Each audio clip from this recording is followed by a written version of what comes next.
ครับอีกหนึ่งเตือนภัยที่สำคัญในช่วงนี้อยากจะฝากกันแน่นะครับโลกออนไลน์มีการแชร์ข้อมูลต่างๆและสำคัญมีการจะแอบอ้างนะครับในเรื่องของการเป็นสกสคนี่คือหน่วยงานเกี่ยวกับครูครับในเรื่องของสวัสดิการและการดูแลพี่น้องครูนั่นเองนะครับตอนนี้มีการแอบอ้างแอปพลิเคชันหรือช่องทางไลน์นี้นะครับให้ระวังมีการแอบอ้างว่าเป็นเจ้าหน้าที่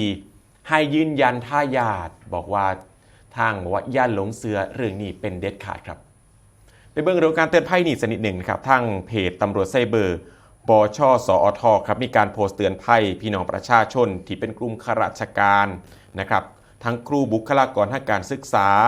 นะครับถึงกลโกงคอมมิชชีพในรูปแบบนี้ว่าเพิ่นสิมักโทรหาแอบอ้างว่าเป็นเจ้าหน้าที่และก็ให้แอดไลน์และก็สิส่งไฟล์ PDF ให้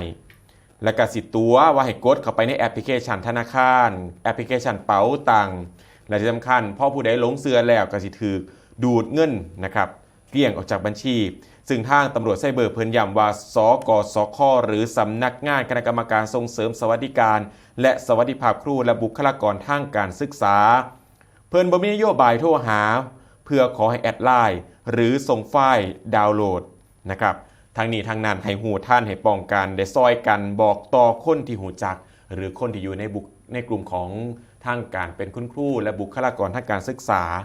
ให้ระวังในเรื่องนี้นั่นเองนะครับทางตำรวจไซเบอร์บชสทบอกว่าหากประชาชนได้รับความเสียหายแจ้งความได้ที่เว็บไซต์ thaipoliceonline.go.th หรือสายด่วน1441ตลอด24ชั่วโมงครับ